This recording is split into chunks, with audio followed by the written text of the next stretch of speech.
जों गामिनि राजिब फंबाय बिथाङा दाहाय लेट राजिब बर' सोरगोआव थांनो गोनां जाबाय।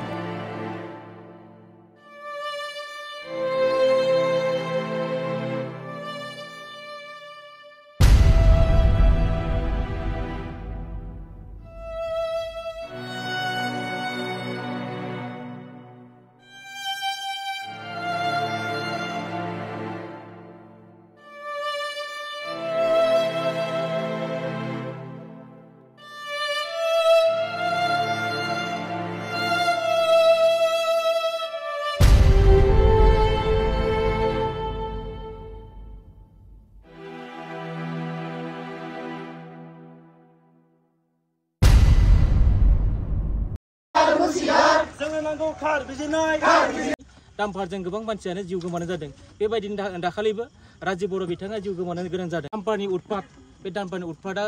गोबां जादों। गोबां दाम्पार सालायनायनि जाहोनाव लामाया गाज्रि, लामाया ओरैबायदि गाज्रि जे जायफोर दाम्पार सालायदों बिथांमोना गुबुननि जिउखौ फोजोबालासे बिथांमोना दाम्पार सालायनाङा। बा बेमार आजार जाबाय, एक्सिडेन्ट जाबाय, जोंनि इमारजेन्सिनि थाखाय एम्बुलेन्स गैया, इमारजेन्सिनि थाखाय जोंनि बे नावकाटा पिएचसि जा सुक्लाय मेडिकेलाव दा बेयाव जोंनि उसुबिदा गैया। बेखौ आं खावलायदों जोंनि बे मानसिया थैखांनायनि उनाव जिहेतु जों पस्टमर्टम खालामनानै न'आव लाबोबायमोन, बेयाव न'खरा जोबोद दुखु अबस्था थारमोन।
Ngambil? Ya ini udah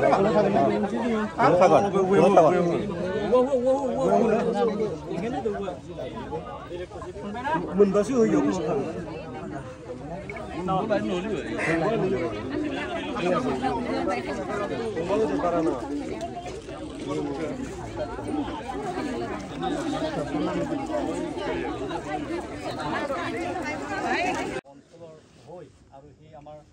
ভেক্টিমাইজ family হয় মই কাৰাগাৰত মানে যথেষ্ট মোৰ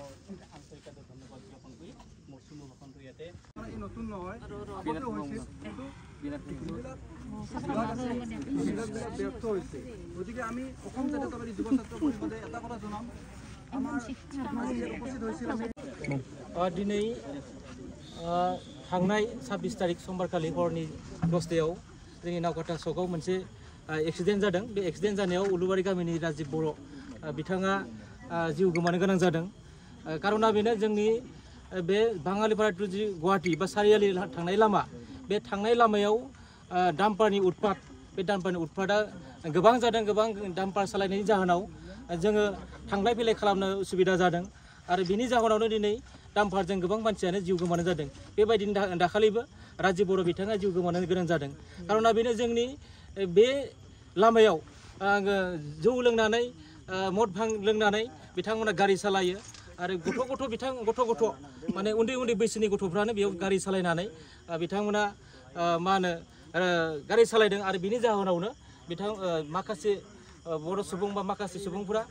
जिउ गोमानो गोनां जादों कारना बेनो जोङो बेखौनो बुंनो सानदों जे जोंनि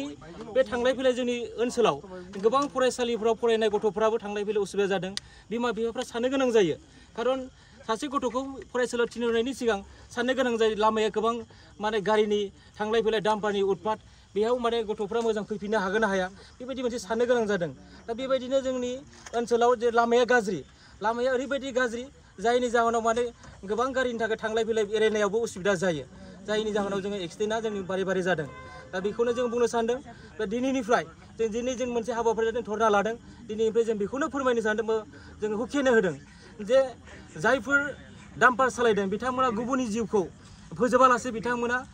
डाम्पार सालायनाङा आं बेखौ बुंदों मानोना गुबुननि जिउखौ हत्या खालामनानै बिथांमोना रां खामायदों बिजनेस खालामदों बिनि थाखाय जोङो हुखेनो होदों बिथांमोनखौ जोङो सोंखारिदों बिथांमोना बेबायदि बिजनेसनिफ्राय गोजानाव थानांगौ खारन जोंबो थांना थानायनि बे जायगायाव मोन्थाय दङ मानो होनोबा बेयाव जों थांलाय फैलाय खालामनायनि जोंहा मोन्थाय दङ जायखौ बिथांमोना गावनि बेसेबा गिदिर डाम्पारखौ सालायनानै गुबुनखौ माने होख्रेमलांनाय एक्सिडेन्ट खालामनायखौ जों जाथायखौ नुनो मोन्दों दा बेबायदिखौ जौ लोंनानै सालायनाय लाइसेन्स गैयालाखिनो सालायनाय बेफोरखौ जोङो बन्द खालामगोन आरो उनाव जायफोर एक्सिडेन्ट जाबावोब्ला जोङो दहायबो आं बुंदों दाबो आं बुंबाय थादों जायफोर बिथांमोना एक्सिडेन्ट खालामदों आरो बिथांमोनखौ जों ओरैनो रेहाय खालामनाय नङा बिथांमोनखौ जों ओरैनो हगारनाय नङा जों बिथांमोननि गारि बिथांमोननि जायखिजाया गारिफोरखौ जों बुख्रुब बुसि खालामनो हागौ बिनि थाखाय जों रायजोआ जोङो दाय जानाय नङा बेखौ आं दिनै फोरमायदों मानो होनोबा जोङो बेयाव थांना थानायाव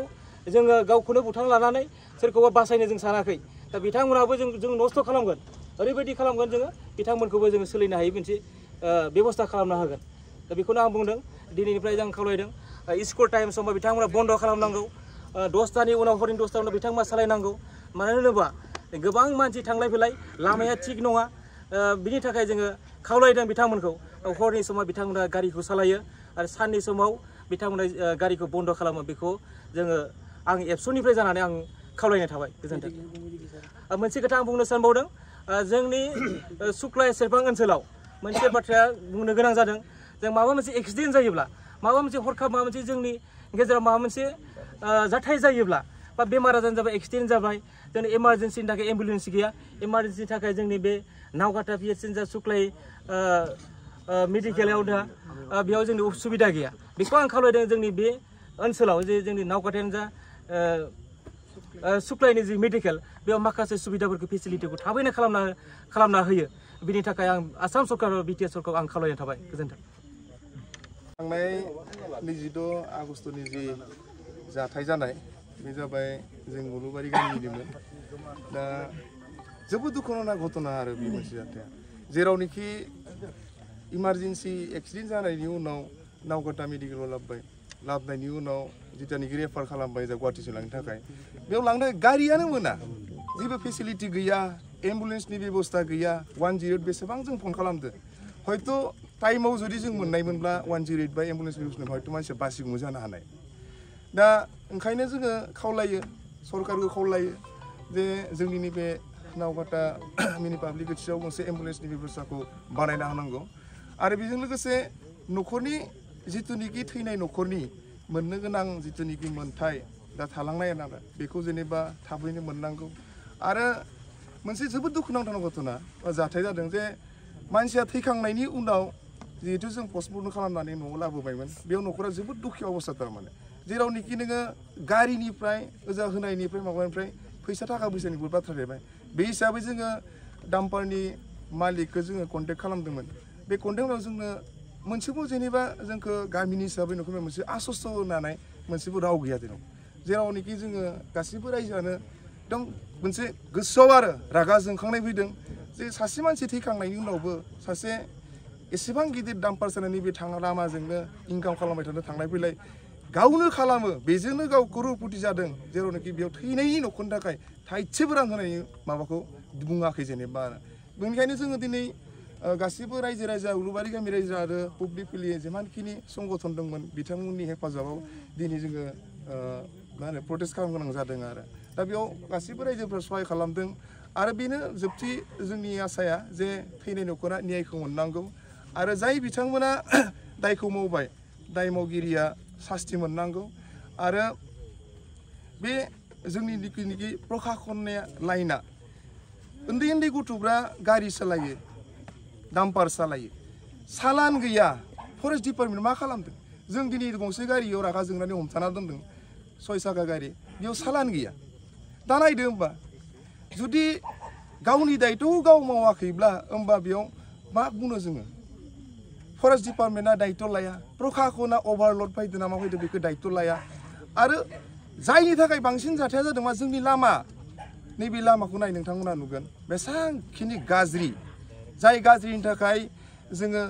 बे गाज्रिल' नङा ट्राकजोंल' नङा साइकेलजों स्कुटिजों बायदिजों जाब्रबबाय थाङो जों जेरावनोखि लामानि थाखाय जानो गोनां जायो ओंखायनो जोङो खावलायदों नैबेनि जुगै जे लामाखौ थाबैनो मोजां खालामनो हानांगौ आरो जोंनि नैबे मिनि पाब्लिक एरियायाव 108नि बेबस्थाखौ खालामनो हानांगौ आरो बेजों लोगोसे खावलायबाय थाबैनो न'खरा जिहेतु भिक्टिम जाहैबाय थाबैनो न्यायखौ होनांगौ बेखौनो खावलायनानै आंनि बुंनांगौ जोबबाय আৰু এনেকুৱা ঘটনা যাতে পুনৰাবৃত্তি নহওক গতিকে এইটো নিশ্চিতভাৱে প্ৰশাসনৰ তৰফৰ পৰা আমি সক্ৰিয়ভাৱে আমি এটা ষ্টেপ লোৱা যাব আৰু এই ক্ষেত্ৰত আৰু যিখিনি আমাৰ পথৰ সজাগতামূলক আপুনি যিখিনি কথা ক'লে আৰু এই ক্ষেত্ৰত আমাক জনসাধাৰণৰ সহায় সহযোগিতা লাগিব আৰু এনেকুৱা যদি হয় যাতে আপোনালোকে প্ৰশাসনক লগে লগে অৱগত কৰক আৰু সকলোকে মই ধন্যবাদ জনাম এইখিনি মোৰ আপোনালোকৰ প্ৰতি আহ্বান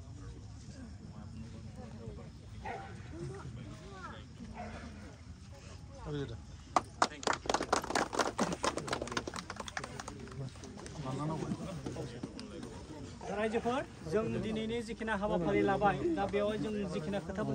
26 तारिखे सोमबारे 10টামান বজাত আমাৰ নাওকাটাৰ এটা এক্সিডেণ্ট হৈ গৈছে ৰাতি 10টা বজাত এক্সিডেণ্ট হৈছিল ৰাজীৱ বড়ো বুলি উলুবাৰী এজন ল'ৰাই ইয়াৰ এইটো লৈ আমি প্ৰতিবাদ কাৰ্যসূচী লৈছোঁ কাৰণ আমাৰ ইয়াৰ অঞ্চলৰ বা আমাৰ এইটো বাঙালীপাৰা টু গুৱাহাটী ৰাস্তা এই ৰাস্তাৰ ডাম্পাৰৰ যি তাণ্ডৱ ডাম্পাৰৰ যি চলোৱা তীব্ৰ গতিৰ গাড়ী চলোৱা তাৰ বাবে আমাৰ বহুত এক্সিডেণ্ট হৈ আছে বহুত মানুহৰ জীৱন হেৰুব লগা হৈছে ইয়াৰ কাৰণে আমি আজি প্ৰতিবাদ যোগেদি আমি হুঁশিয়াৰি দিব বিচাৰিছোঁ কাৰণ ইয়াৰ আমাৰ জীৱন যি মানুহৰ জীৱন হত্যা কৰি তেখেতসকলে বিজনেছ কৰি আছে খিল বাৰী নি আছে তেখেতসকলৰ মই তীব্ৰ ভাষাৰে মই গৰিহণা দিছোঁ কাৰণ আমাৰ জীৱন হত্যা কৰি তেখেতক বিজনেছ কৰাটো আমি কেতিয়াও মানি ল'ব নোৱাৰোঁ কাৰণ আমাৰ ইয়াৰ থাকিবলৈ আমি যাই থাকিবৰ কাৰণে আমাৰ অধিকাৰ আছে আমাৰ এইখিনি ৰাস্তাত ইমান যে সৰু ৰাস্তা এই ৰাস্তাতে তেখেতলোকে যেনেকুৱা গাড়ী চলায় মাদক দ্ৰব্য মদ ভাং খাই তেখেতে গাড়ী চলায় সৰু সৰু ল'ৰাবিলাকে তাৰমানে লাইচেঞ্চ নাথাকা ল'ৰাবিলাকে গাড়ী চলায় এইবিলাক নিজৰ কেনেকুৱা চলায় এইটো গম নাপায় তেখেতসকলে এনে মিচুৰ হোৱা নাই এইবিলাক ল'ৰাবিলাকে ড্ৰাইভাৰ চলায় কিছুমানে লাইচেঞ্চ নাই এইবিলাকে চলাইখিনি ঘটনা সংঘটিত হৈছে ডাম্পাৰৰ দৌৰাত্মৰ কাৰণে আমাৰ অতি কম বয়সীয়া বিকম কৰি থকা ল'ৰা এজনৰ মানে মৃত্যু হৈছে ডাম্পাৰৰ খুন্দাত। গতিকে এইটো এটা আমি ৰাইজে সহজভাৱে ল'ব পৰা নাই। আজি এই কাৰ্যসূচীত আমাৰ এই অঞ্চলৰ বিভিন্ন সংগঠন, বিভিন্ন ৰাইজ আৰু লগতে এই অঞ্চলৰ সচেতন নাগৰিকসকলে ওলাই আহিছে।